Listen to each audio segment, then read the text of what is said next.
Hey everyone, this is, like I said, I'm going to do a few different videos and stuff now. This one I've been promising for quite some time. I went back through my notes and seen this, so I actually had 3 people that requested this, so here we go. You know, the thing about driving truck is this, I always say you're either born into something or it's bred into you or it's something that you're well at doing, but not everybody can be a doctor, not everybody can be a nurse, not everybody can be a lawyer, not everybody could be an astronaut or so down the list. You know, this is a difficult job. I mean, it's time consuming. It takes a lot out of you, and you got to have a lot of patience out here, and you got to be ready to deal with every kind of situation, from weather, traffic, time schedules, you know, get showers and all that stuff. I mean, so I'm going to tell you the do's and don'ts. I'm going to tell you the in and outs to the best that I have in the time that I've been driving. You know, I remember the first truck I ever drove was a cab over. And I remember going to Schneider National before I even got my CDL, and I went up there and went through a training course up there. And I forget the gentleman's name, but me and the couple guys that were in the class together and stuff, he reminded me of the sergeant from Officer and Gentleman. You know, he come out there with that hat on, he had the whistle, and awesome guy. I mean, probably one of the better instructors I've had in a long time. I should say during the time frame that it took me to get my CDLs. And just a wonderful guy. Took his time and explained things to you, and just you know, went through it to a T. I mean, he explained a lot of things that we didn't even know yet, even when out driving. You know, he really put things into a way of not bringing the fear, but allowed you to learn. And that's what I wanted. Now, I've always drove big trucks, and I mean, not like semis, but big stake bed trucks and long stake bed trucks with long trailers and dual axle trailers, triple axle trailers. But again, you're talking about landscaping trailers and stuff like that. So don't take it as these big 53-foot trailers. You know, I went into this thinking, how hard can it be? You know, I've done with trailers and stuff. Well, the pivot points are different, because instead of a trailer running off of a hitch, or I did have some that actually had a fifth wheel in the back of the truck and stuff like that, but those ones were a little bit different because we had that long, what I call the gooseneck piece that came off of it and then came down to the trailer. So you still had a lot of swinging room. I mean, you got a lot of swinging room on these big boys, don't get me wrong. But you also got to watch the side of your cab. You got them. I never can remember the name of them. I just call them that wing flap on the back, which I think are the biggest pain in the butts in the world.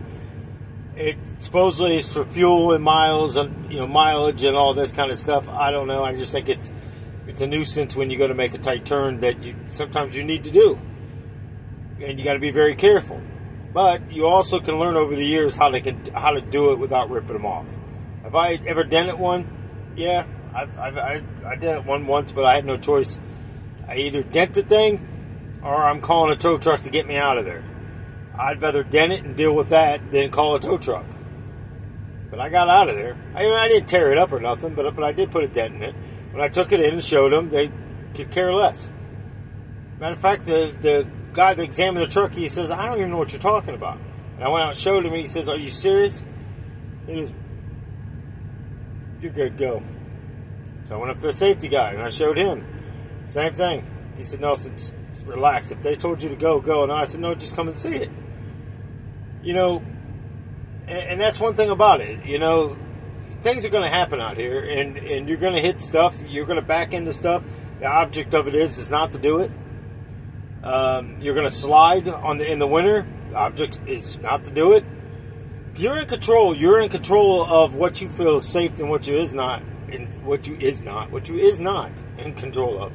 What you're not in control of, well, you know, there's been companies I've been at that the dispatch will put everything on you. You got no choice. You got to get going. And no, I got all the choice in the world, because let me tell you what, that dispatcher is not going to take the ticket for me, and is not going to do the jail time for me, and surely is not even going to own up to what they told you to do in the first place. There are some bad companies out there. And I tell you, I wish I could say I've only been to a couple of companies, but that's not the truth. I mean, I went off of promises, I went off of what people swore by, and I went off of some companies that, you know, even claimed to be Christian-like. And when I say Christian-like, because that's exactly what they claim, that's exactly what it turned out to be. Not even like Christ. It was, I mean, literally having bold-faced lie. And I was on the phone one day with Darlene. Darlene sitting right there listening to everything. And the guy just bold-faced lied. Well, I asked for a transfer. He wouldn't transfer me. He didn't recall any of that either. I asked to speak with that guy's boss, and to be honest, I talked to, I think he's pretty much under the CCO or CEO, whatever the heck they're called. I think he's under that. Good guy. And, you know, when you talk to him in person and stuff, other than you have to make a phone call like that, you know, he was a good guy. I mean, I literally thought a lot about him, but when I finally got a chance to talk to him on the phone when he was up in his office and explain to him what was going on, I mean, I had the feeling he couldn't wait to get off the phone with me either. And I truly felt let down. You know, I truly felt like, wow, he doesn't even care either. You know, I've been with the company a few times, and, you know, they know how I run. I do what I'm supposed to do. All I'm asking, if I'm going to do what I'm going to do, you do what you say you're going to do. And if you can't talk to somebody and get stuff resolved, then who do you talk to? Now, I understand, you know, these companies, you're a dime a dozen. But I'm trying to find a place that I wasn't a dime a dozen. You know, that somebody actually valued what I brought to the table. You know, I got on a regional account. And when I'm talking to the guy on the phone, when I first moved back, when I moved back to Florida this last time, and the guy said, well, you got to do this. You got 4 loads you have to pull, and you got Monday through Friday to do it. People, I was knocking this out by Wednesday night, Thursday morning. And I had one of the people there tell me, hey, Nelson, you gotta drag this out a little bit. So then they started giving me loads, like Walmart loads, going up to New York and stuff like that, and I'd still be done with my 4 loads by Thursday afternoon at the latest. I can't help it. If I'm done and I did my 4 loads, then let me go home, or give me an option to run something short. You know, I should have a choice in this, but I felt like I was being, you know, penalized. I ran into a couple other guys that was on the same count, and they said, hey, you know, and then we was explaining, and they go, you know, you're making us look bad, because we're dragging this out and you're not. And I said, well, I don't care. I'd rather go home. If I have to sit somewhere in a truck stop, I'd rather go home. It's ridiculous. I don't see the sense in just sitting somewhere just so it looks like I ran Monday through Friday. You know, I've always been like that. If I have to sit in a truck stop for 34 hours, if I got to sit in a truck stop for 24 hours, then go home, you just send me home. I ain't making no money sitting there, so I might as well be home making no money. I got a lot of stuff at home I could be doing. So those are just some of the things that you come across. You know, and I was naive to believe that people were telling me the truth. And I got into some doozies of a company. And it's amazing how it's always the driver's fault. I've been through some small companies. I tried out real smaller companies compared to what I was used to. And I'm not saying they're small. They're probably 250, 300 trucks maybe. And that's still big to me. I mean, that's still a good-sized company. But the one, when we went to that meet and greet lunch thing, and he was over dispatch, I guess. He was the manager and stuff. And personally, all they talked about was, the lady talked about how this time she didn't get enough lettuce and she got too much chicken. And all he talked about is trees, his tree branch fell down, or trees he was trimming up. And I'm trying to tell them, like, hey, this is me, this is what I like to do. I try to give you a week to 2 weeks notice if I need time off, la la la la la la la. And it was like, so I'm thinking, I can't eat this burger fast enough and get the hell out of this conversation. And that's how I felt. You know, I'm going to give you names here in a little bit. I'm just giving you some examples that happen at some of these places. I was at a company, middle of winter. I picked my truck back up, and I told them the still was no heat. Oh yeah, it's gonna come. Once you get going and moving, I'm going, bull crap. I worked on cars long enough to know this is bull crap. This isn't going to do anything. So I knew at this point I was heading towards my house. And I'm thinking, all right, you know, Darlene can come pick me up. If the truck goes down, there's a shop over here off of Niles exit there, off of 76. And I'll just go home. Well, it turned out to be if I would have went home, I wasn't getting paid. You'd rather pay for a hotel than send me home and still pay me. Okay, well, I'll go sit in a dang on hotel. And granted, you know, I just lost my job. I got terminated from a position I was at. And, again, I was falsely accused of things that wasn't even true. And to believe it or not, it was half of my family that worked there signed papers against me. And then when I brought it up to their attention, they act like they had no idea. I didn't sign nothing against you. One of them was my sister, and the other one was my niece. And, well, I called him my son at the time, but he kind of blew me off. So then after he started doing that, he became my stepson. And then after that, he's just becoming Michael to me. Because he did the same thing Ricky did to me. But yet, I was always the bad person, you know. And I'm telling you all this for a reason. You got to understand people are going to do things to you. Even if you don't expect it. I did not expect all that. I left to go get married, and I come back, and 2 days later, I'm being let go for ridiculous reasons. So you got to expect the unexpected, especially in trucking. Trucking to me is the worst cutthroat business I think I've ever been in. And I've been in construction, roofing, waterproofing, HVAC. I'm HVAC certified. I'm a universal tech. I can go into commercial buildings and residential. Doesn't mean I like it. There's still a lot about that business I need to learn too. You know, I've done landscaping. I've done irrigation work. I don't know, too much apartment maintenance, framing work, masonry work. I was a plumber helper. Ran electrician. Put in outlets and boxes and ran wires and stuff to everything. Ran it back to the panel box, but I wasn't licensed or wired in that, so I never did go get anything to be able to do that. But I mean, I've done security work, but I guess you're getting the gist of what I've never stopped not ever working. I always had a job doing something. And I never left the place unless I had a job. Trucking, let me tell you right now, you better secure a job somewhere before you put in a notice, and then people will blackball the crap out of you. And what I mean by blackball, they'll put stuff on your DAC report, which is kind of recordable thing that I guess stays on for like 3 years from what I'm told. I've had people put stuff on there that wasn't even true. And I tried fighting them and stuff, and I had lawyers tell me. One of them was Schneider. They told me that it's like, we're not fighting them. They'll red tape you all the way around for days. And it was my DBL, which was a driver manager. He was the guy that I got my work assignments for. If I had problems on the load, he was the guy that I would call. And he said I didn't report an accident, and I surely did. I called the safety department. And you know what the crazy part about it is? I did the honest thing.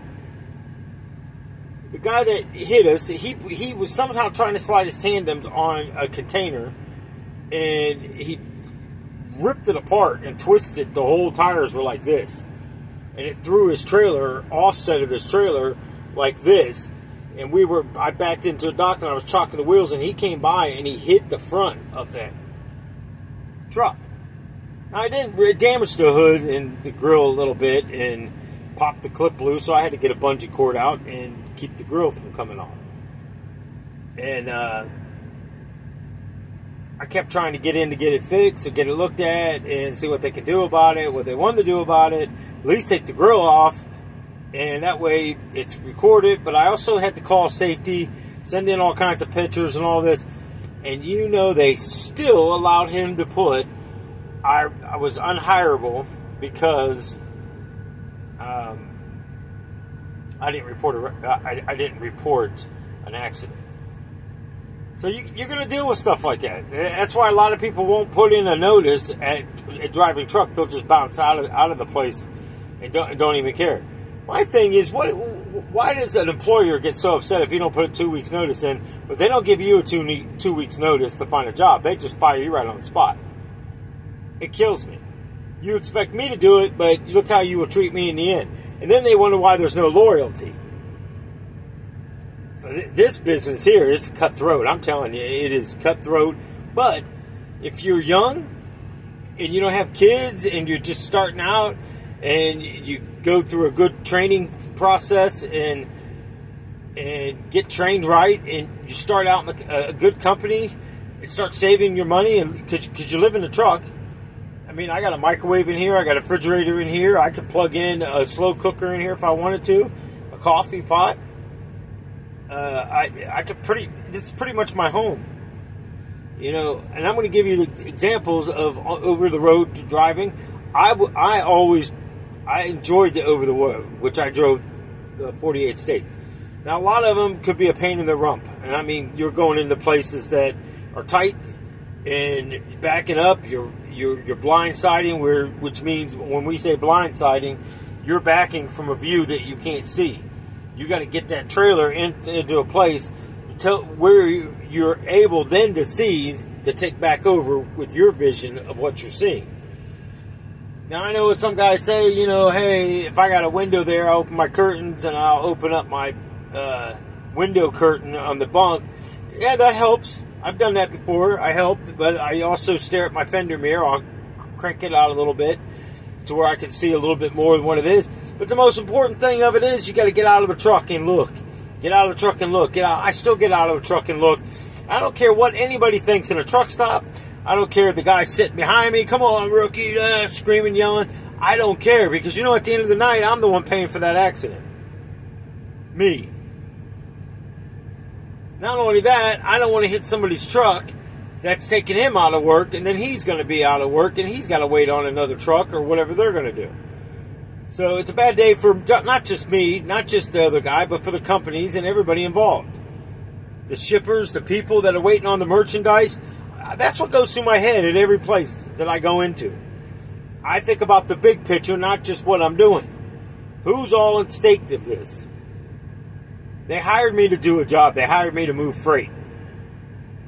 I worked at a place that wasn't forced dispatch. I could literally turn down the work. And the guy told me one day, he goes, Nelson, do you ever don't care? And I said, man, I don't care where you get me. Just give me a load. The only thing I care about is when it's time for me to go home, you get me home on time. He said, fair enough. He called me up one day and says, hey, I got a load going to Jersey. About all I got, but I'll have something more Saturday morning for you. I said, give me the Jersey. You serious? I said, give me the Jersey. I'm in Texas. Is it a straight run up? Yeah, straight run. You got a couple days to get there, and then you'll be able to shut down and probably do a 34 up there so you can deliver. But they paid me $100 to sit there. I can't remember if it was $100 a day or just a plain out $100. So I took it, did my 34, ran the load in, and got a back haul, and I ended up going to a vendor and went straight back down into Texas. Then went over the Grand Prairie and picked up another load. you know, you ain't making money unless you're moving these tires. And that's the thing about it. You know, it's not like you're getting paid by the hour like you would in a dock or at a restaurant or at a store or whatever you do. But there is a lot of pros. I mean, I've seen the world. I shouldn't say the world. I've seen the United States. I mean, I've seen some beautiful things out here. I've witnessed some night skies in Nevada and stuff when I took my sleeping bag and stuff and went out there and just laid on the desert ground and just, I actually put cardboard down and then laid on the cardboard because I didn't want like a spider or scorpion or something. But who's saying they can't crawl over top of me, right? I wasn't thinking about that. But the one particular time, the greatest thing ever, I was out there and I had a little fire going. I had some park guy come up there and like looking, and I said, I'm just keeping it there for light and stuff, and trying to keep the animal away. He goes, well, you got it contained pretty good. Just make sure you leave. When you leave, it's completely out. I said, yes, sir. And I'm thinking in my head going, what's going to burn out here? It's desert. But I was cool that he was cool with what I did. So, and I put it all back and made it look exactly how it was. But I had this little coyote came up to me, and I was eating, and he just kept looking at me, and I would throw it some food, and finally he came up, got enough, and I was kind of nervous, so I just kind of dropped it in front of him. He came up and just like licked the part of my finger, and he picked up the food, and he came back. Later on that night, I woke up, and he's laying there, just kind of curled up next to me. Next day, I went out wandering around and looking into caves and stuff, and came back, and that night built another fire, and there he was. It was the most incredible thing ever. So you have moments like that. You know, you have moments that you get to see things that I know that I'd never be able to see. And I know saying never is a big word, but to me, I'm thankful that God gave me the opportunity to see what I've seen. And I've seen some amazing stuff. And I've got to experience some amazing stuff watching Darlene experience seeing a cactus up close and different styles of cactuses, and get on an old, what's them wagon things called that the settlers wear? Stagecoach type things. She got on one of those with an ox, but it was like a model of an ox.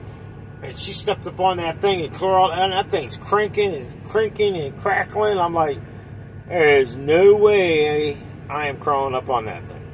I mean, I put my foot just on the side little steps that gets into the back, and I thought the boards were going to break. And then the whole thing's tipping, and I'm going, listen, you're not supposed to do something when you watch something start leaning. You cut it off. You know, I've had a lot of bad days. I've had a lot of good days. And I've had a lot of days I cried, and I have had a lot of days where I just wanted to give up. I've had a lot of days out here where I just said, is this really worth it? I've had a lot of days out here that depending on where I was at in my thoughts in life, I didn't care if I ever went home. This truck was my home. You get a nice enough truck, you get a nice enough company that cares about you, and they put nice mattresses and stuff in your trucks. And I worked for a company that we had a TV and stuff in there. I went to bat for that company. I told that guy everything that was going on in that company. And because I was down in Florida paying $250 to keep a truck there for 2 days, so that's $125 a day to park a truck. That's a little steep. Sometimes it was 3 days, but still, you break it down. I mean, that's a lot of money to pay to reserve a spot for 2 to 3 days. And you know, and our thing was we wanted to get a home.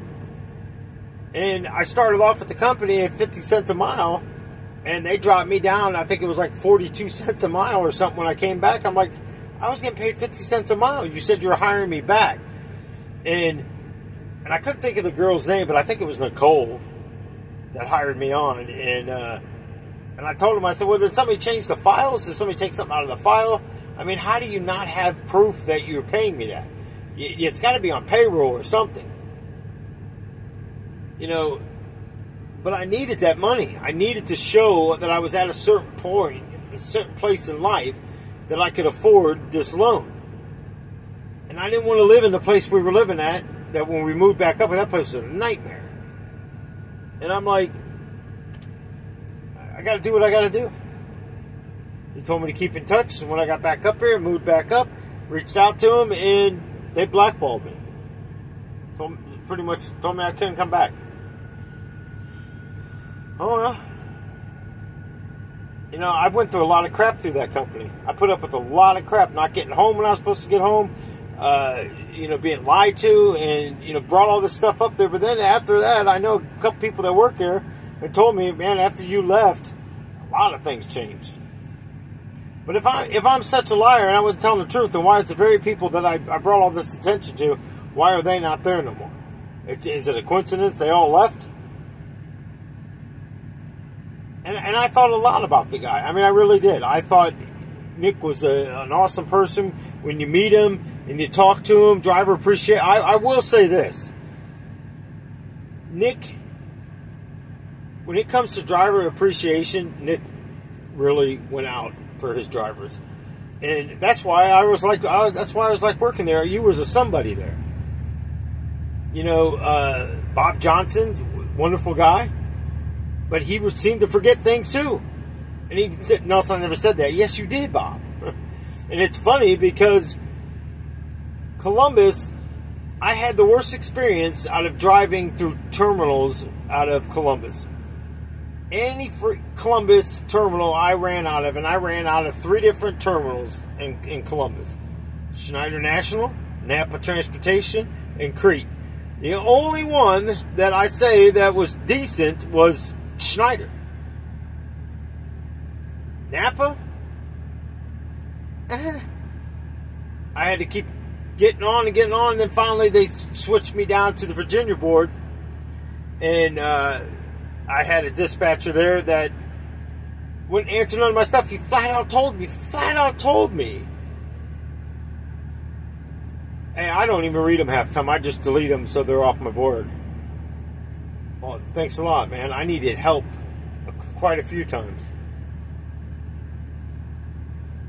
And pulled in there for driver appreciation, picking up your hat, t-shirt, whatever Nick got for you for the guys to pass out to you, and usually a gift card, and you was able to get whatever they had out there from the vendors. It's pretty cool, you know. And yeah, like, I mean, I got kind of pissy with Darlene because I just wanted to go, because he made me feel so uncomfortable, like I wasn't even welcoming.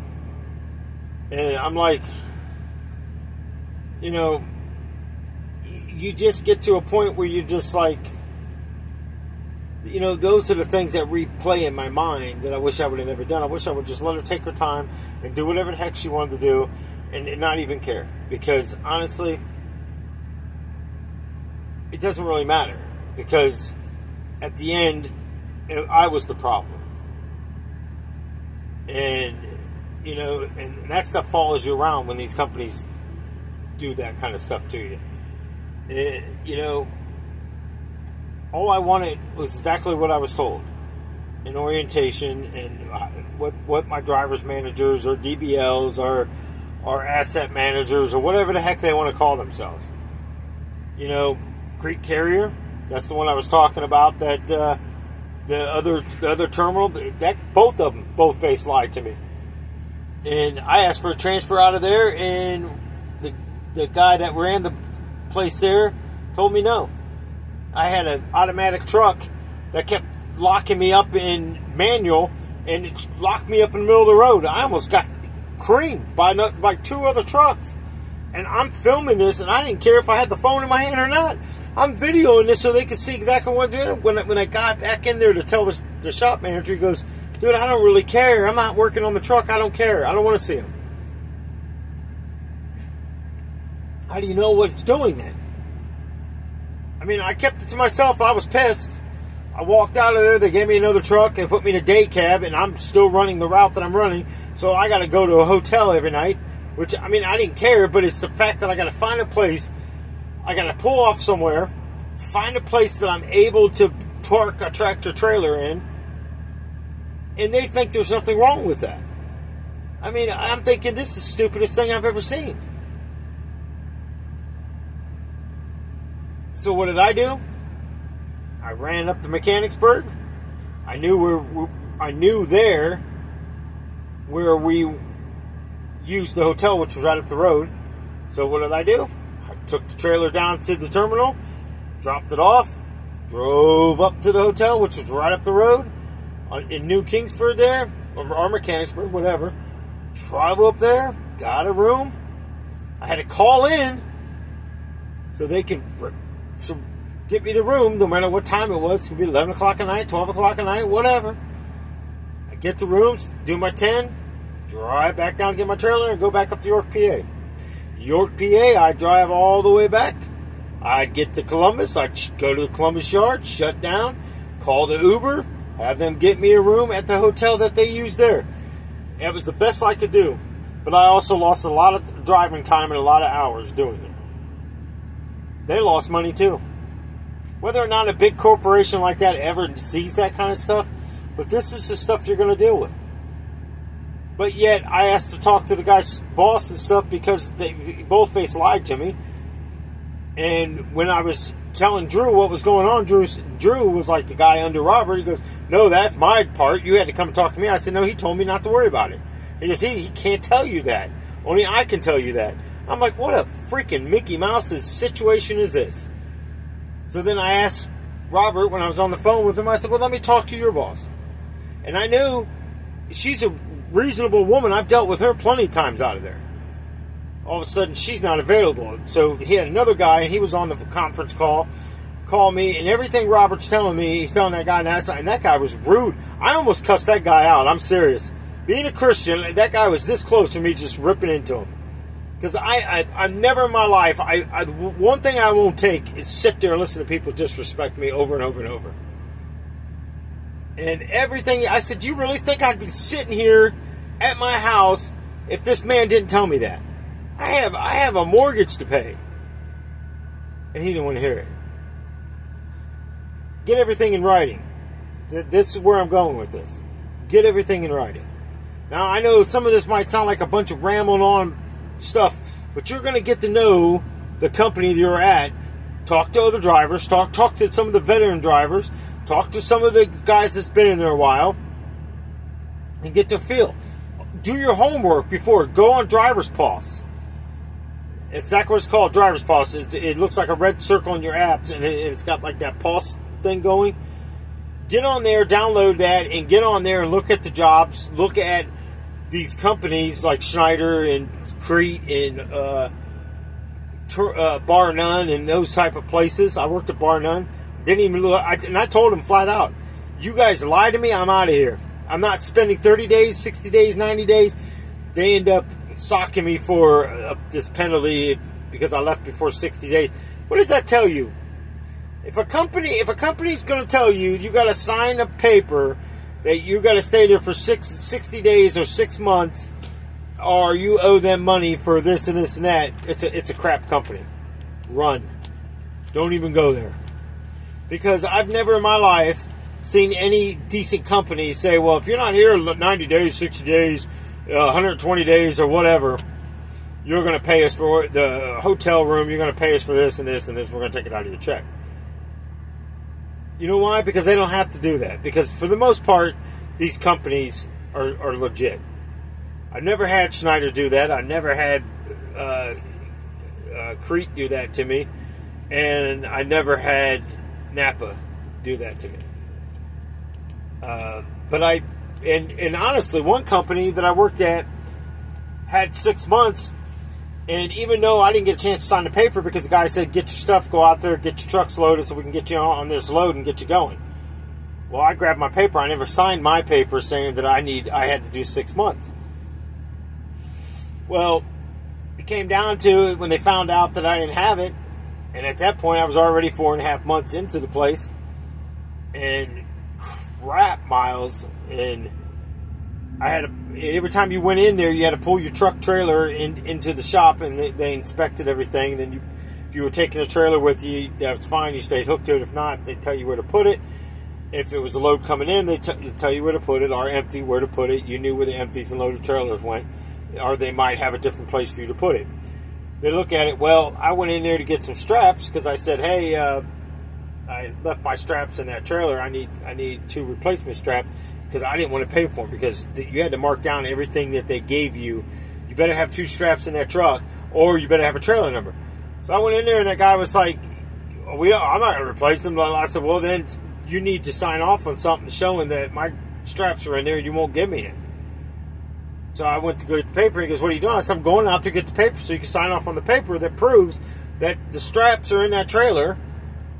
I just brought it in and you won't give me none. The guy walks over, picks up 2 straps, and comes over to me and throws them right at my chest. I mean, it just bam, right into my chest. And I'm looking at him like, you got to be kidding me right now. And I reached down and I picked him up, and I looked at him and I said, you ever throw anything at me again, and I'm telling you, it's going to be the last time. I don't care if you whoop my ass across this floor. Guarantee it, you're going to know I'm there.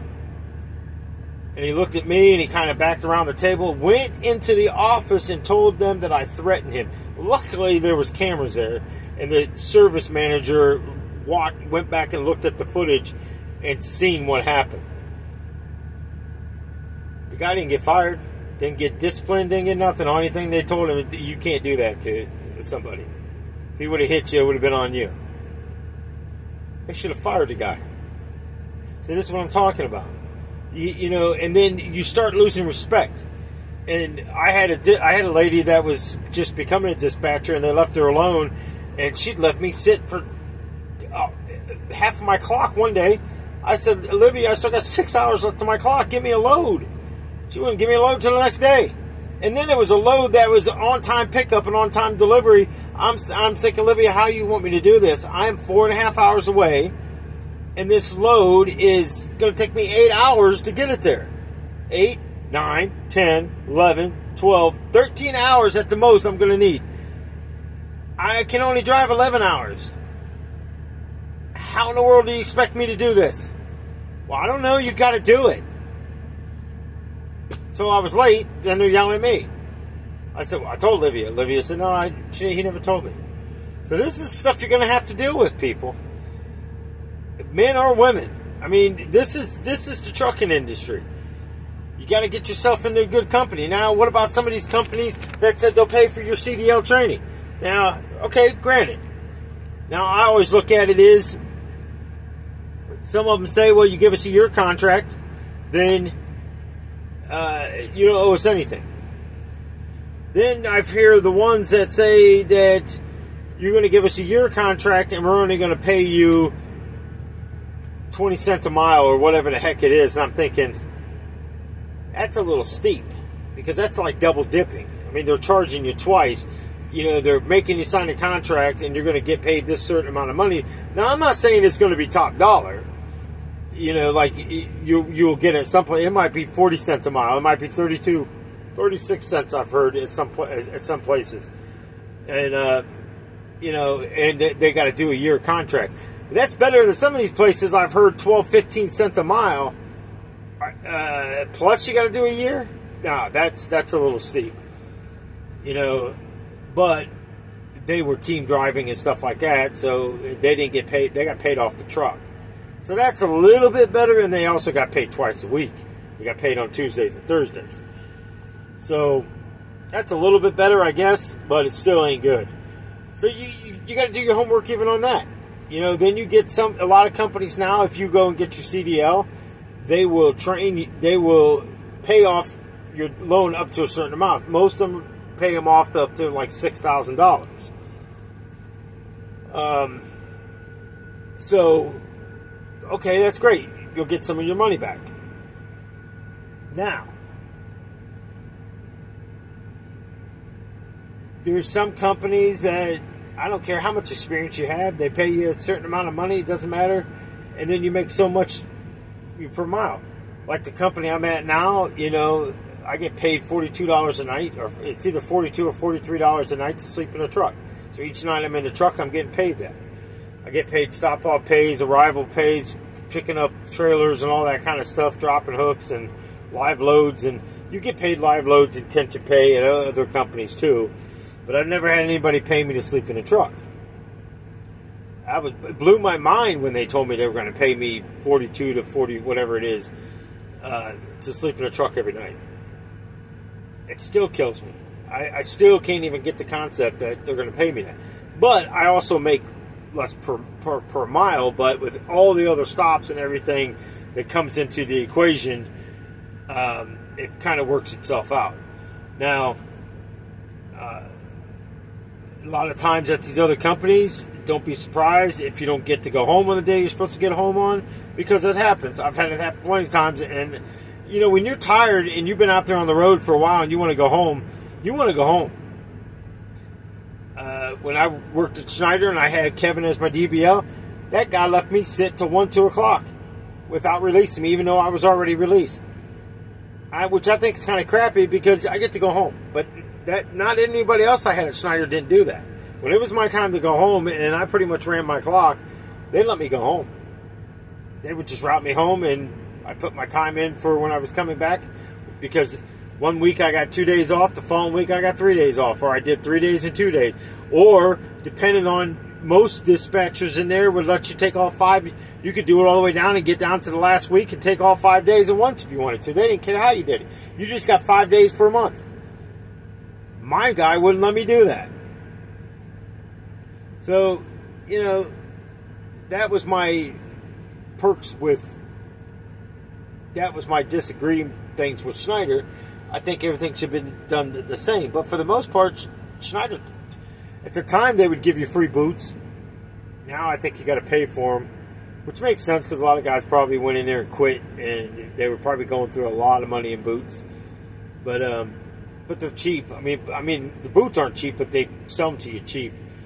And or you can go in there, as long as it says oil resistance on the boot somewhere. And I can't remember if they had to be steel toe or not, so don't quote me on that. But I think they did, though. But I didn't mind Schneider. I honestly didn't mind them. I wouldn't have went back. I did OTR with Schneider. That's what I liked about Schneider the most. But when I did OTR, you went into crazy places with them too. Crete, I went into crazy place with them. Schaefer, which is a division of Crete, I made more off of Schaefer hauling the reefer units than I did doing the van. But I didn't mind doing the vans. And then I told my one dispatcher there, when I was doing it before I went to Columbus, I told him, I said, dude, I don't care, put whatever you want. He said, well, I got a reefer unit, but I said, good, give it to me. Are you serious? Give me the reefer unit. I don't care. Well, it is getting you home that direction. That's why I didn't know.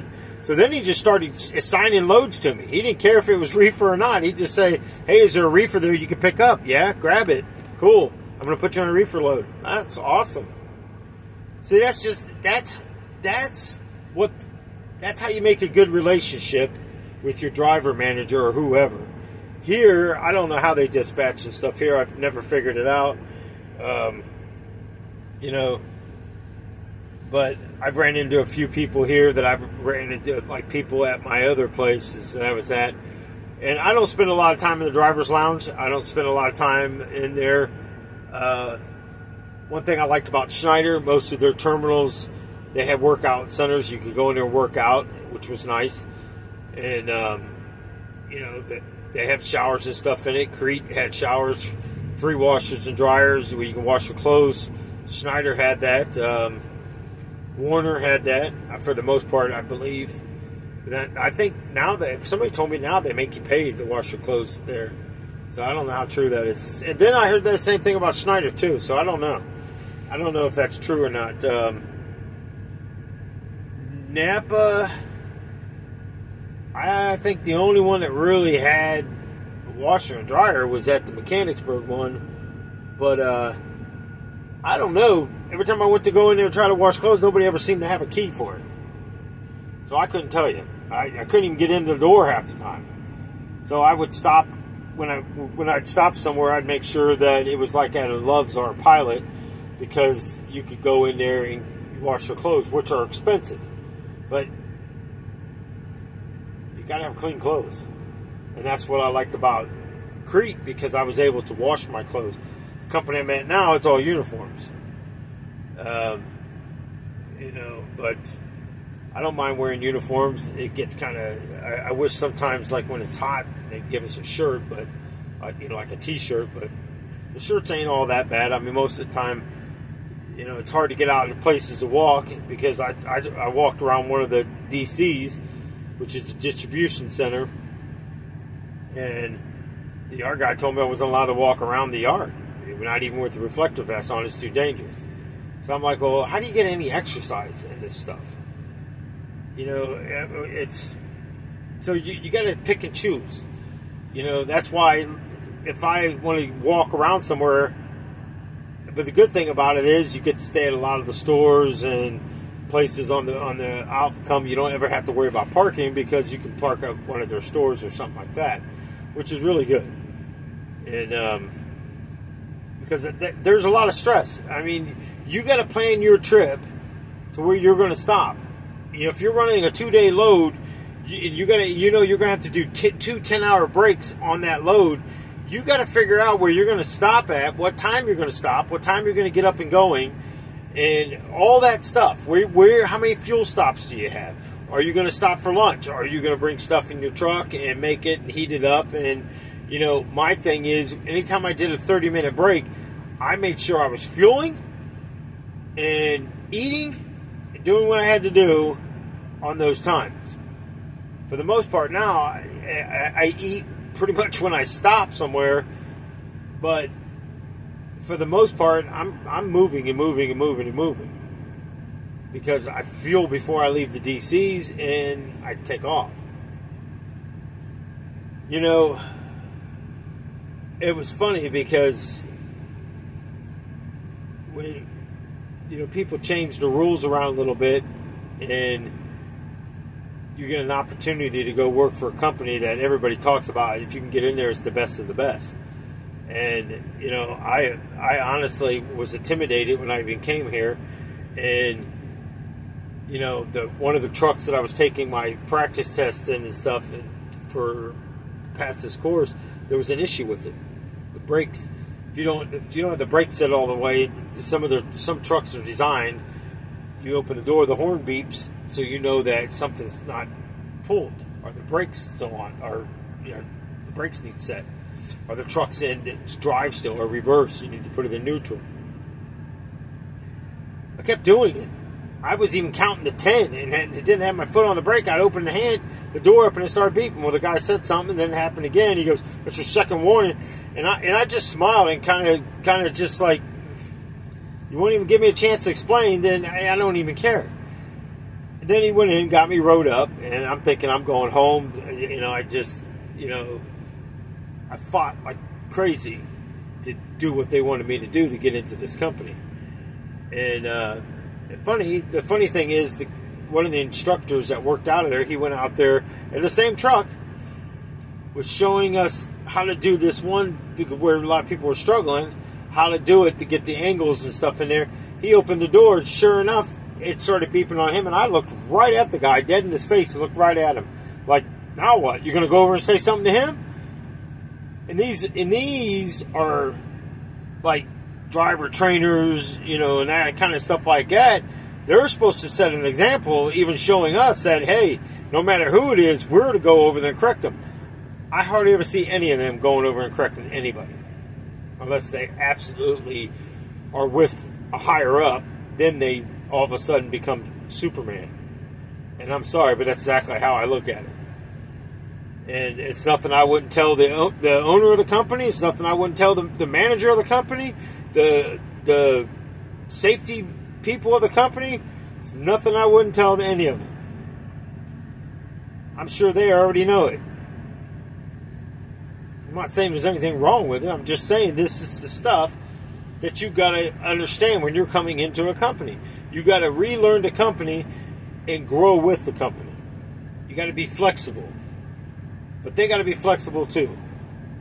It just can't be an all take, and they're not going to give. So let's just say they're going to pay to put you through school.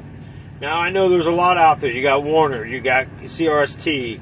CRST, you're going to team up with somebody. They're going to put you out. They're going to get you through the course. They're going to put you with one of their drive trainers, which are going to treat you like crap. They're not going to care about you. Then they're going to cut you loose with somebody that lives close to your area, and you two are going to team up. You probably won't even know each other, and you're going to be sitting in a truck. Well, he's going to be sleeping, you're going to be driving. You're going to be sleeping, he's going to be driving, and you two aren't going to know really 2 ounces of nothing, and you're going to train each other. Chances is you're going to smack into some stuff, and it shouldn't have to be like that. But those are the companies I'm telling you that they're going to pay you a lower amount of money, and you're going to have a year contract. Now, if I had to recommend it, if you could get a loan to get your schooling on your own and then go into a company that still will take a recent grad and still have a training program that they could train you with one of their drive trainers or whatever. Now, you might have to go out a couple weeks, 4 weeks or whatever, and learn the right way to do it, which you shouldn't be upset with that, because you still need a lot of training.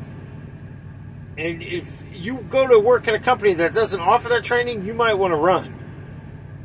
But I will tell you, a good company that does have a driver's training program, and I mean really good, they are really good at training.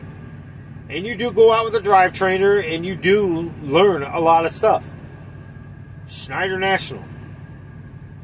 I'm telling you right now, that is one of the best places to learn how to drive tractor trailer. And I don't care how big the class is, how small the class is. They are awesome at teaching how to pivot, where to put your truck, how to turn your truck, what to do, and they explain to you if you're messing up, they're explaining where you started messing up at. Sometimes they can put your truck back where it was and teach you how to get out of that problem to get back into the pocket where you need to be. Really good, really good. I mean, Green Bay, I don't think they do training up in Green Bay no more. But I know Charlotte. Is it North Carolina? So I always get it mixed up. I think it's North Carolina. Wherever Charlotte is, in one of the Carolinas, either south or north, I always get it messed up. They got a training program there. I was laid over. I did a 34 there, and I walked up and watched them train next, because I was out walking around anyways, and so I walked over and watched them train. Pretty much how I was trained. I mean, very detailed, very right to a point, and very good people, and they feed you good. I know I was in Indianapolis, and we were at a good hotel. They gave us coupons that we could come in there and get. They had a restaurant style thing inside there, and at lunchtime you just go out there and hand them a ticket, and it had I think it was like up to $8 or $10 at that time, whatever it was. I think it was $10 or $12, something in there. So, but you also had a coupon for breakfast. If you didn't want to eat at the hotel, you could come there and get food. They had really good breakfast too. But what I did was, I ordered lunch. I ate at the hotel, and sometimes I'd take extra up to the hotel, and I would eat my breakfast there. I'd eat lunch there. When I left, waiting on the bus to come back, or the vans or whatever, to pick us up, take us back to the hotel, I'd run over there and get me a cheeseburger and some fries and a drink. And by that time they got it ready, the last bus was coming up, I'd jump on it. I didn't buy my food at all, because I'm cheap. Because I figured, what the hey. But I had a couple coupons left, and when I came through there, I'd go in there and just give it to them, and I'd get my food. They still honored the coupon, which I thought was cool. there's a lot of days that you're out on the road. There's a lot of time you're going to miss school events. If you got children, you're going to miss football games. You're going to miss them growing up. But, for the most part, I was in 90%. Well, actually, I shouldn't say that. About 80% of my kids' life, I got, even when I wasn't on the road, and if I was doing a job, I couldn't get to go to their school programs and stuff like that. But if it was raining or something like that, I was there. And, I got to go to this book thing with my youngest son, and it was pretty cool. I went to see their plays and stuff, and memories is a good thing, and that's what keeps you going out here, and that's what drove me, to keep going. Today, the person I'm married to is what keeps me driving, and I'm telling you this because whatever's at your home, you got to keep them in your mind, and you can get through it. It's like any other job. It's just I don't get to go home every night. And, I had an opportunity to get a job that I would go home every night, but it was third shift, and I'm thinking, what's the sense in doing it? Because why? I'm out working, she's sleeping, and she's going to work. She's getting up, going to work, and I'm going to bed. I might as well do what I'm doing. But,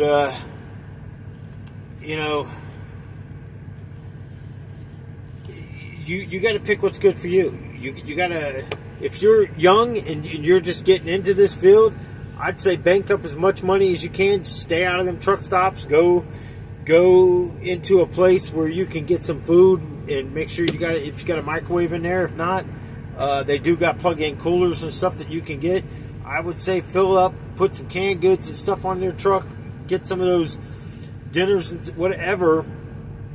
Get some salad stuff, whatever it's your fancy, that you can microwave, or when you go home, if you live at home with your mom and dad, then make up some dinners and stuff in containers.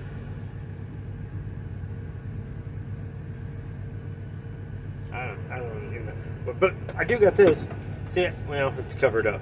But I bring, Darlene makes me boiled eggs. I bring them out. And I just crack a couple, throw them in a tray, and I eat them as I get hungry. For the most part, everything I need is on this truck. She packed me some apples, which I never was a big apple person, but if it makes her happy, then I'll eat it. But I guess it's the nurse, I guess. I don't know. But, so, once you get the 4 seasons under you, winter driving, I look at it this way. When the back of my windows, my mirrors are so frozen up, and my windshield starts freezing up, even after I do all the tricks that I know how to keep my windshield unthawed, and once I hit about 25, 30 miles an hour, I'm parking.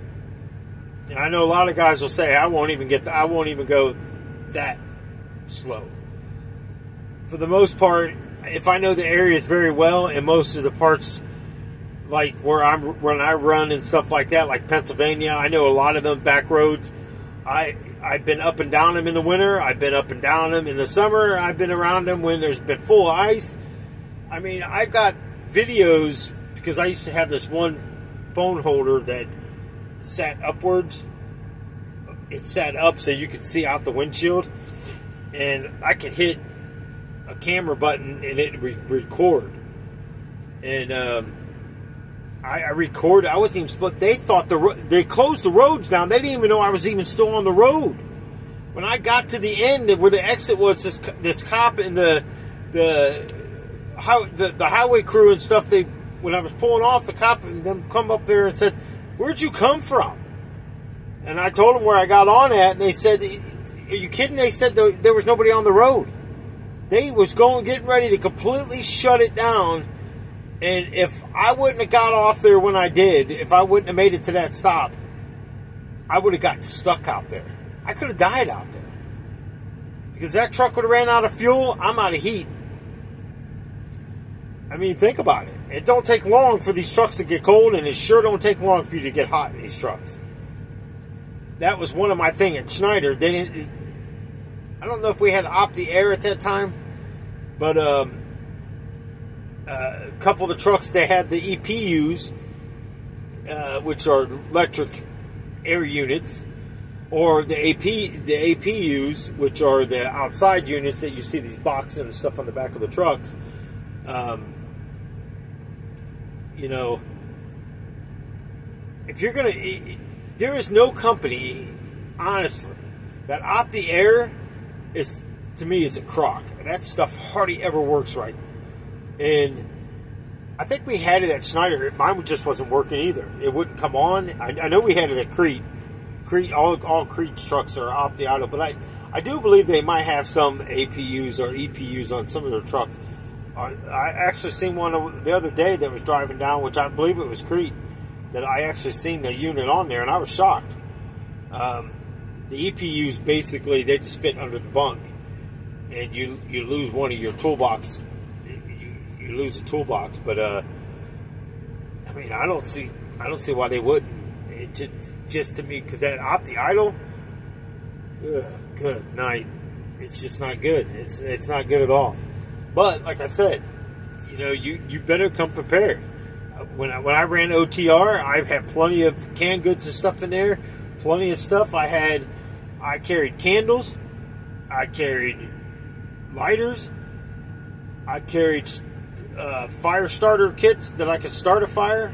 If I had to bust up stuff in the woods and make me a fire, I was prepared to do it. I had a temporary tarp thing that I could wrap around stuff to build a fire and stuff.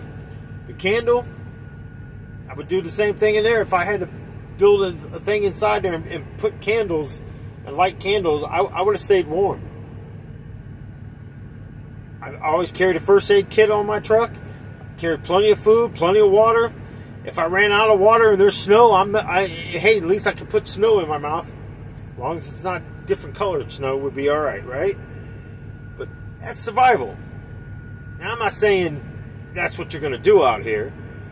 I'm just saying you got to think ahead of time. You got to be able to think on your feet out here. Good boots, so they ain't going to slippery. Get some ice cleats in the winter that would help you from falling. You're not saying you're not going to fall. I fell with ice cleats on before. It sucks.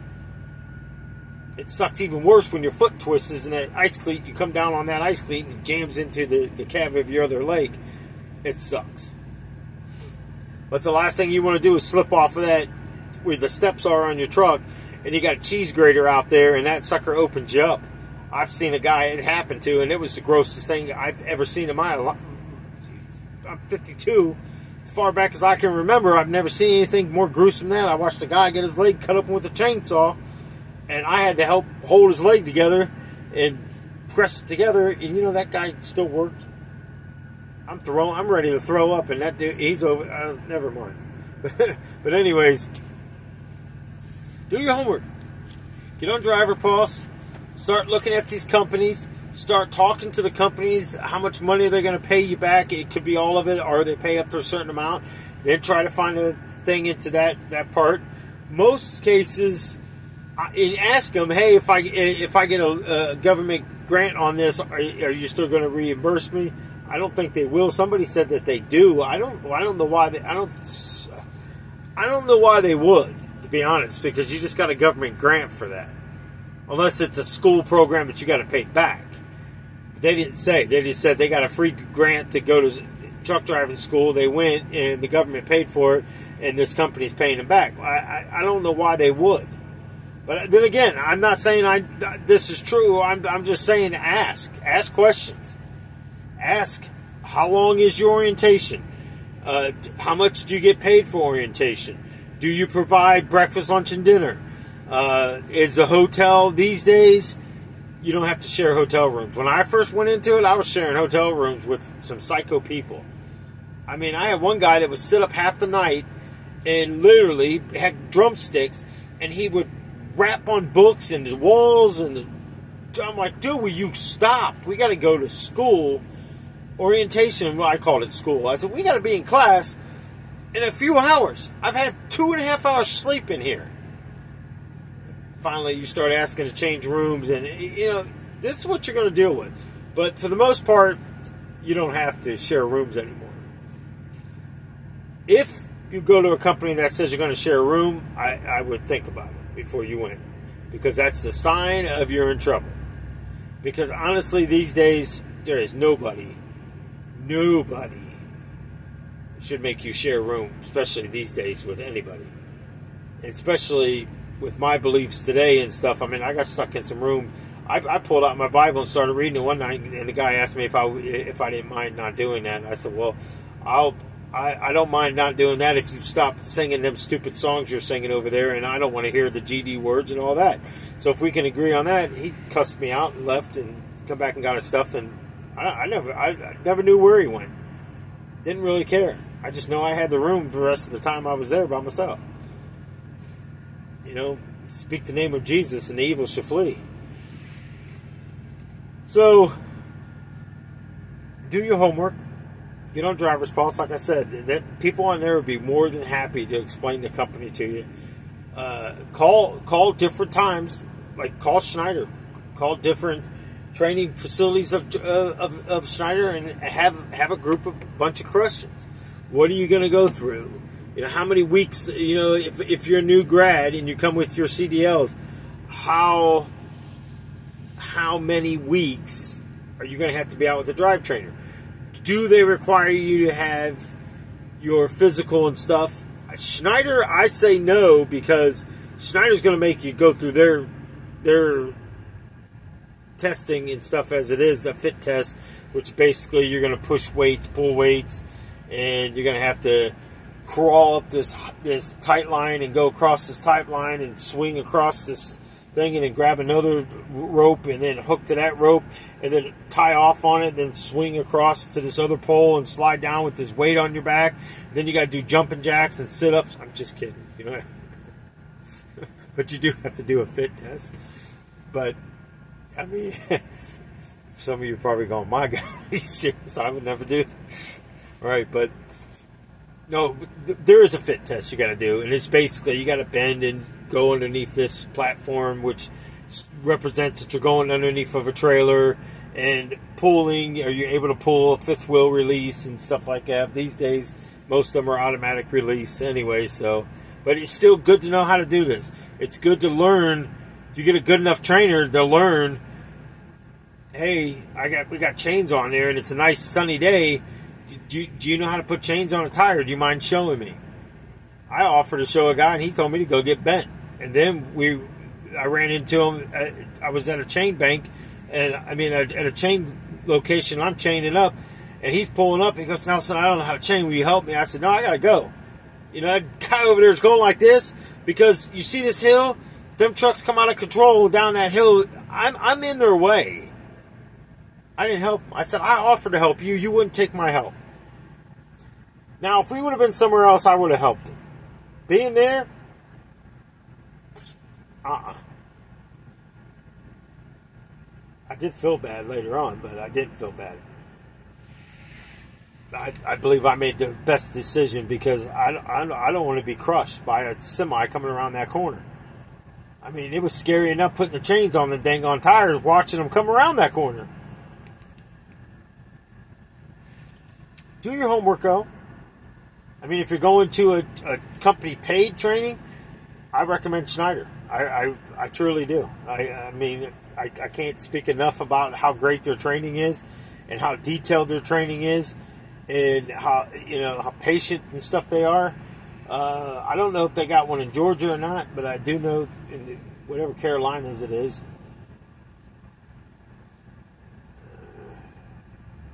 I don't think they have it in Georgia, but they do pay to get you there.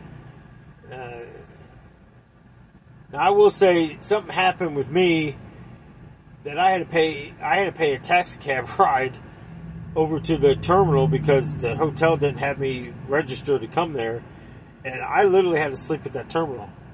And the next day I had to do my fit test, my blood pressure test, and my physical and all that. And the lady says, and I was in pretty good shape back then. And the lady says, your blood pressure's up. I said, ma'am, I slept on the floor over here all night. I'm hungry. I have not ate.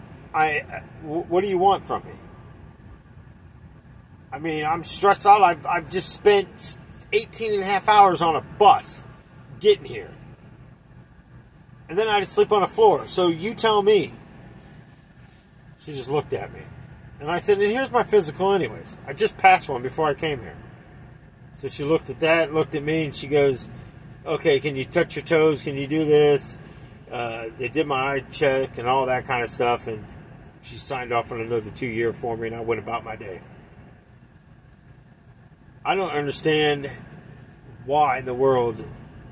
Back in the day, it had your physicals had a certain company. You know, let's just say I worked at Schneider and I went to go work for J&C Trucking, if that is even a name. I don't know if it is or not, but I'm just saying. And then it would have J&C's name on it. And then when you went to Schneider, well, you can't really use it. Well, that actually stopped because, I mean, I was actually shocked when I started getting my physicals and it didn't have a company's name on it. So it goes to show you how far back, like I said, I drove a cab over. It goes to show you how far back it goes. Did I stay in trucking the whole time? No.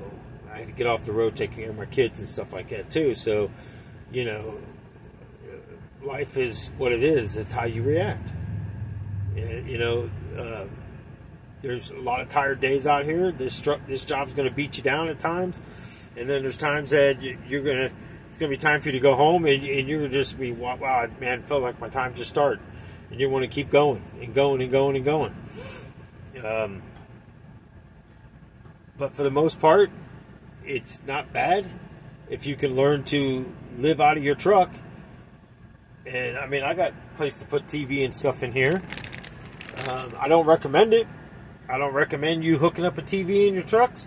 I don't recommend you bringing out game systems, because anything that's going to distract you in that 10-hour time, you got to think about it. You got 10 hours. It sounds like a lot of time, but if you're laying back here and you're only getting 2 or 3 hours, and you spend every other time playing Donkey Kong and not getting sleep, not eating, not taking your shower, you got to do all that stuff in that 10-hour time.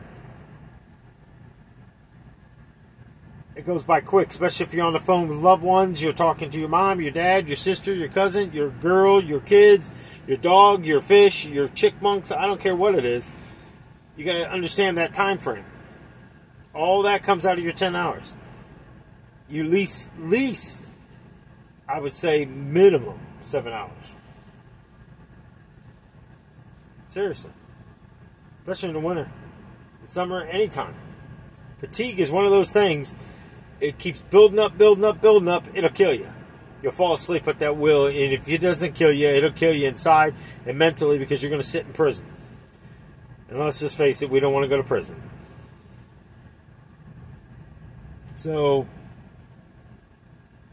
you know, there's a lot of pluses. I mean, I've made really good money out here.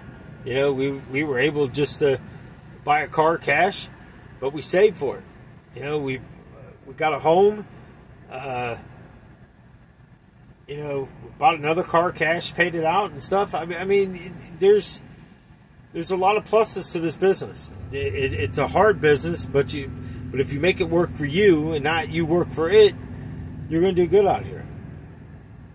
But again, if you got a spending habit and you go inside these truck stops and you start buying their food and stuff in there that are overpriced, people, for what you're going to pay for 2 bottles of soda in there, we can go to Walmart, Target, anywhere, any place, convenience stores or whatever, and you can buy a 6-pack for what you're going to pay in there. So think about it. Really think about it. Start calling these companies that are hiring and start asking questions. You know, what kind of home time do you get? There's some places where you'll hear them say, well, you get a 34. Well, what's a 34? Well, 34 is this. From the time, some of them, time you get home, it starts, and some of them, as soon as you park your truck, your 34 starts. You might not even be home yet. It might be 1 o'clock in the afternoon when you log off your truck, and you step out of that truck, and you're on your way home, or whatever you're going to do, your 34-hour start. So 34 hours from 1 o'clock, and let's just say it's Friday, Saturday afternoon, there's your 24 hours. So 2, 3, 4, 5, 6, 7, 8, 9, 10, 11 o'clock Saturday night, you better be ready to drive. That's what some companies mean when they tell you you got 34 hours. Well, I don't want to drive at no 11 o'clock at night. Well, this might not be the business for you. Some places will give you 2 full days off. You get home Friday, you're off Saturday and Sunday. So there you go. You get a little bit of time Friday night to do some stuff, and you got Saturday and all day Sunday, and you got to get some sleep. So you go to bed at a decent time, and that time you get your meals and stuff all up, your laundry done, and everything else that you got to get done. And I like to pack my car the night before I'm heading back to my truck, or when I was able to bring my truck home or whatever, I just run the stuff out to my truck. And where I'm working at now, I don't get that opportunity. It's a 2 hour and 15 minutes or 2.5 hour drive, depending on traffic, each time I leave. On the way coming to work, and when I'm going home at the end of the week, which my week starts, my Monday is on Friday. My Friday is on Tuesdays. I run 5 days, and I'm home 2 days. They got extensions right now on here where they pay you extra to do it, and you still get paid your miles and all that, but that takes out of your home time. If I get back to, at the end of the day, if I get back at 2 or 3 o'clock and I got a 2.5 hour drive home, think about it, that's putting me getting there at home about 5 o'clock, maybe 6. Time you get a bite to eat, you get a shower, I'm beat, I'm going to bed, and then I'm waking up the next morning, and I got to get everything packed and done, and whatever I need to get back into that truck, to get in the car to get it loaded up, so I don't got to load it up the next morning. I don't have no time, people. Even 2 days sometimes is not enough. I mean, you just go, God, this sucks. But welcome to trucking. You know, it's not like anybody's twisting your arm to do this job. You got traffic that's going to cut you off. You got construction you got to deal with. You got construction where they're going to detour stuff, and you're not going to be able to see the detour signs. And you got to have to wait till you get out of so far away to restart your navigation. You got to prepare. You got to be able to trip plan pretty dang on good, and you'll start knowing the areas while I'm going into Illinois. So I know the time change. That's the other thing. You got to know your time changes.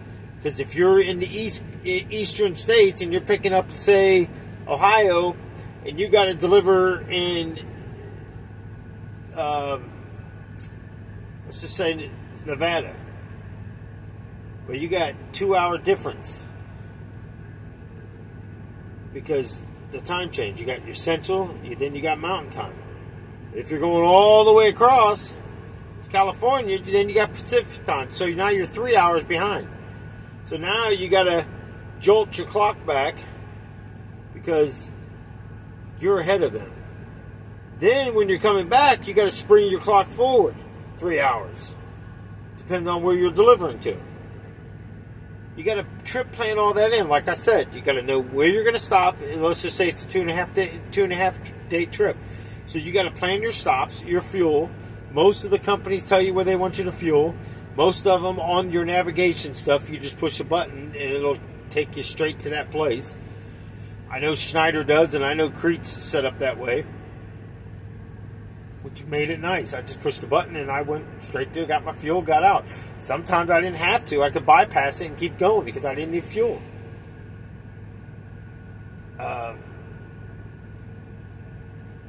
You know, there's a lot of good and bad. I think a couple companies would be really good if they would just listen. But like I said, to them, I was the wrong person. You know, the one company I was so close to getting my vacation time, Why would somebody leave? You think somebody in a corporate office that's sitting in these cubicle worlds in these offices and they sit there and brainstorm, you think once in a while somebody go, well, wait a minute, why did this driver leave?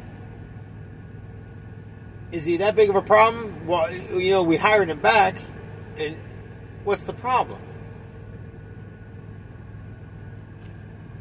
They just don't care.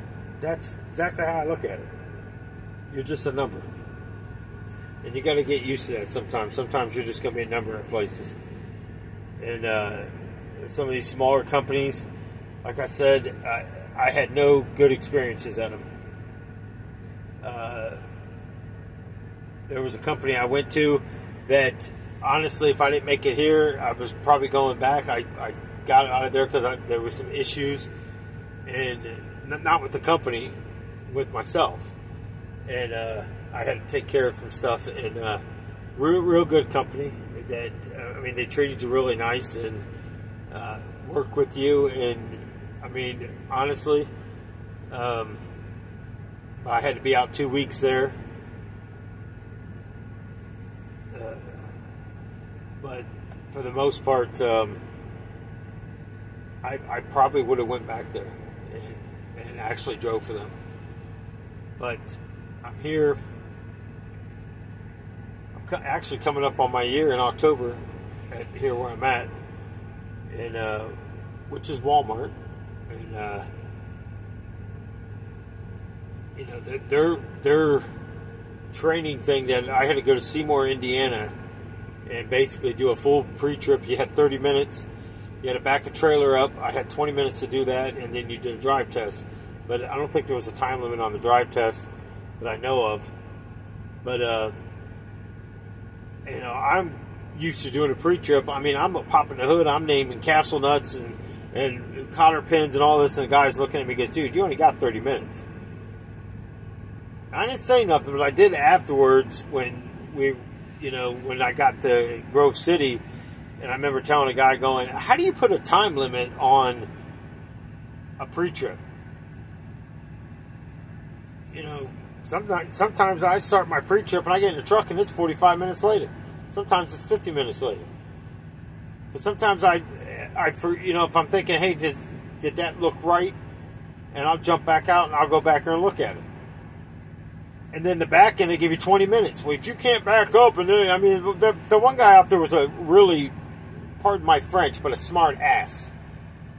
And I looked at him, I said, does it matter how many times I get out of a truck? I mean, it shouldn't matter. If I get out of the truck 16 times, you think the company would have been like, wow, here's somebody who really doesn't want to hit something.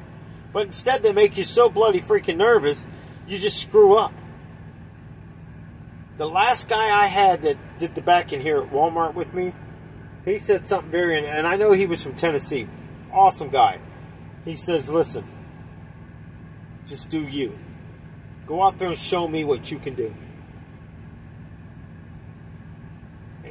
And when I went to back down that hole, I seen him there for a slight moment. I jumped out, did my 360, which basically you got to go around the truck.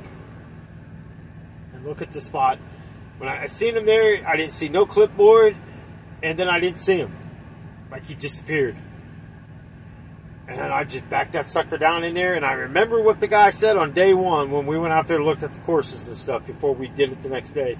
He said, listen, as long as you don't hit this cone, I prefer you be lined up even with the back of these trailers, but if not, if you're a little over, as long as you don't hit the cone, you give a thumb up, your time stops. And I'm telling you, I went to start running around. I didn't know, because they didn't tell you on your last day how much time you had. I didn't know how much time I had left, so I just gave him a thumbs up, and I repeated. I said, well, the guy said, as long as I didn't hit the cone, I could be, I was like, so I didn't want to take that chance. And I passed. You know, there's a lot of nice people here at Walmart. There's a lot of not so friendly ones. I've been in some real nice DCs that the people are super friendly, and I've been in the other ones that I couldn't wait to get. I just can't wait to get out of them. But it's a lot of even the stores, the people are just mean. I mean, talk to you like you're a piece of garbage, basically. I mean, I'm thinking, geez, it's like, why do you even work here? It's like, if you're that miserable doing a job, don't work at the place. So, I hope these videos help. This video helps. Feel free to comment. I mean, if anything, I'll reply back to you, but I'll probably do a follow-up on them. If there's enough questions asked, then I'll probably do a follow-up. Yes, I started out at CRST after I didn't go to Schneider because I had some issues at home, marriage problems and stuff like that. So I went back doing what I had to do, and then I ended up going to CRST and end up leaving CRST. But I had my CDL at that point, and USA Truck was the one that I said that left me in the truck, and over 48 hours before they finally put me in a hotel. And I told my wife on the phone, I said, I'm afraid to go to sleep. If I go to sleep, I'm going to die. And honestly, I mean, I was scraping the inside of my windshield, and they just kept telling me the guy's on his way, the guy's on his way. I was literally crying in the truck, and my tears were freezing. That's how cold I was. And finally, the guy showed up. He hooked the trailer, and I drove to the Niles exit where the hotel was, and parked there and dropped the truck off the next day. And then people wouldn't even give me a ride, even though it was diagonal from up there, but the snow was so deep, I literally had to carry my bag through the snow up there to get to go to the hotel. Like I said, we didn't have really that much money, and we had 3 teenagers at the house at that point. So, I got to eat their whatever breakfast that they had, and that lasted me through the day. So there is times when you're going to have to do what you have to do out here. It's a hard business. It truly is. The hardest part is being okay to sit in this truck by yourself. There's companies that allow you to bring a passenger on. Some of them charge you, some of them don't. Again, ask that kind of questions. Am I allowed to bring what's the age? Do I have to pay to have them on there? If you got to pay to have them on there, you might not want to go to that company. Because I'm telling you, that's a start right there. There should be no company that should ever want to have to charge you to bring a loved one on a truck with you. I'm sorry. That's just ridiculous. That's just my opinion. There is one of the other questions. If you're a smoker, can you smoke on the truck? I would probably say most trucking companies these days probably won't let you smoke on trucks, because you got people like me that get in there. You got somebody that's got asthma or something, and they get in there. You know what it's like trying to get cigarette smoke out of these trucks, dog smell and stuff out of these trucks? It is very difficult. I mean, seriously, I got in a truck. The seats were still wet. They cleaned it, and every time I sat in that seat and I went into a place, and people would ask me, what in the world smells like wet dog? That'd be me. Why? Because my seat's soaking wet, it won't dry, and they had dogs in that truck, and it stinks. And I told them. That's part of the reason why I left that company before. But they put me in a truck that was sold, and then they had to shoot me, drop the truck off, and put all my stuff in. And I had my wife with me, so I put all her stuff in this tiny little car, and then drive all the way back. That truck wasn't ready. Then it's finally ready. Then they sent me on the road and had brake problems. Literally, the springs and stuff and the brakes were popping loose, and I had to bring it back with no brakes. I mean, I went through a lot with some of these companies, and they're going to sit there and blame me? I'm like, you're lucky I didn't sue you for some of this nonsense that they put me through. But I was literally shocked when you find out you're blackballed from a company, and they always say, well, we'll be in contact to find out from you why, and never did. Never heard from any of them. And that was Crete. That was Crete. I was almost on my year there. Down in Florida, there was a guy named Anthony. Me and him went side to side there for a little bit. But once we got on the same page, that guy was awesome. I mean, he called me up, Nelson, don't quit. You know, and I'm not expecting that, but I at least wanted to be able to tell, hey, can we work something out here? All I asked for was a transfer. Transfer me out of there. Columbus ain't no good. We're not getting along here. Let me run out of New Kingsford, Mechanicsburg up there. Let me run out of there. And even if I had to run OTR, I told them I didn't care. I cannot work under these guys. They've done nothing but lie to me. The one guy says, "Oh, I got you on the list. You're the first one on the list as soon as we get this kind of truck available."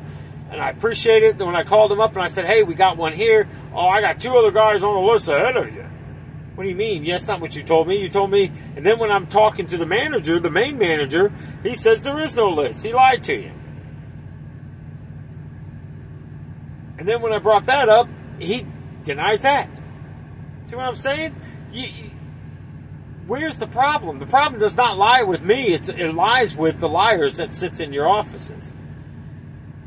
But then again, so I will tell you this. If you see somebody sabotaging equipment, I probably wouldn't say much these days, because I did, and it falls back on you. You know, I went to go recover a truck that had bed bugs that nobody ever told me, and I got chewed up, people. I mean, my legs were on fire, but I still did the right thing by the company. I had to throw all my stuff away. Do you think any of them would offer to say, "Hey, here's some money, go replace some of your stuff for sorry"? No, not one. This is some of the stuff you're going to deal with at these companies, because you got people in and out of these trucks.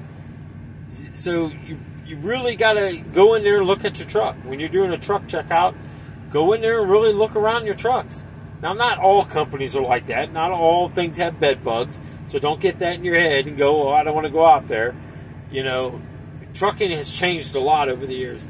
You know, they got navigations in the trucks now. You don't have to bring your own or read out of map books. And I had to read out of map books. I didn't have navigation when I first started out in this. You know, if there was navigation, you had to buy it, and I sure couldn't afford it. And I'm telling you, I had to look at map books to get to A to B. Then I had to get on the phone with the company and say, "Hey, I'm at this exit. Where do I go from here?" Well, we didn't have cell phones, so guess what? I was walking to a payphone. Yeah, that's good. Let's just leave your truck sit somewhere and walk to find the nearest payphone. You know how much of a pain in the butt that got to be? You're right. Glad some things in technology, I'm glad it's changed. But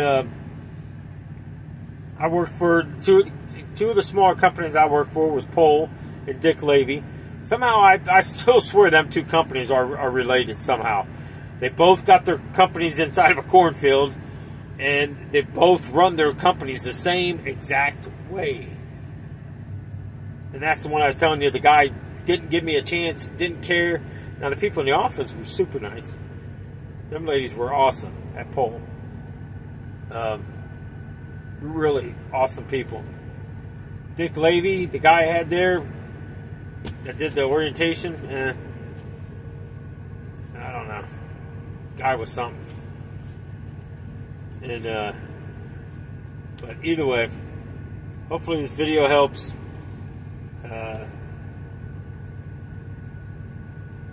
If you got any questions, anything that you still need answers for that I didn't answer, feel free, man, because I mean there's a lot of stuff that I think I touched on, maybe I didn't. But hopefully this video helps. Do your homework. Like I said, Driver Pulse, there's a section on there where you can talk to drivers on all these companies. And really, before you even come there, go by the truck stops. Go up to the trucking company. When you see that certain company come in there, walk up to the driver and say, "Hey, can I ask you some questions? You know, tell me a little bit about it," or whatever. You can go on Driver Pulse. You can find me on there. I answer questions on Driver Pulse all the time, or you can respond back here, and I'll respond back to you, or do a follow up on this and answer your questions the best there. I mean, I know how to chain up. I know how to slide tandems. I know how to get into the fifth wheel and all that stuff. But that stuff you should learn when you're training. if you get a decent trainer. But if not, I've had people that reached out to me and said, hey, I'm a new driver. What's the rules on this? What's the bridge law? What's this and that? I'm thinking, damn, they didn't even teach you that in training, man. That's a problem. What are you at? CRST? Huh, yeah. You went there for your training, and yeah, you should have went to Schneider. And no, I'm not making any money for Schneider saying this. Honestly, I'm not. I'm just saying, if you got to go get paid training, that's the place to go, people. I'm telling you. They do an awesome job at training. I mean, seriously, I learned a lot training there. I learned a lot in backing and how to set stuff up. I mean, it took me a while to get used to backing out here. I mean, it's one of the things that's hard. And I mean, I got flashlights I used to put docks and stuff and put it down there to illuminate a line to where I could back into docks and stuff that were dark at nighttime so I didn't hit nothing. One driver laughed at me, oh, you got to put a light out there. I said, well, I didn't hit nothing, did I? And another driver come over and said, hey, that's pretty cool. I wish I would have thought about something like that. And that's where I learned a lot of stuff driving at nighttime. Taking corners that you can't see, because you can't see what you see during the day. I mean, there's times when you got to turn tight in the streets and take up more lanes to make a turn because you got turn lanes and people are over that white line and you got poles sitting right on the corner. You got to do what you got to do to get around them without hitting anything. Sometimes you got to take up more lanes. It's just the nature of the beast. But you learn all that stuff. Like I said, any questions, feel free to get on Driver's Pulse and look me up or come on here. Doesn't matter. God bless you guys. If you make the choice of becoming a truck driver, whether you're male or female, I can't stress it enough. Do your homework. I've drove at a lot of places, so, and I'm not proud of it, but I wasn't going to be treated like a doormat either.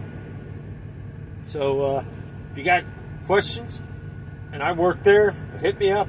I'll be more than happy to go over it more and more and more. And again, I'm not on here bashing any companies. I'm just saying some of these companies, they need to rethink their weekend stuff. And I mean, most of the time you were home anyways, but a lot of times, I mean, they didn't even know I was still out. They forgot about me. So you got to take all that stuff in consideration.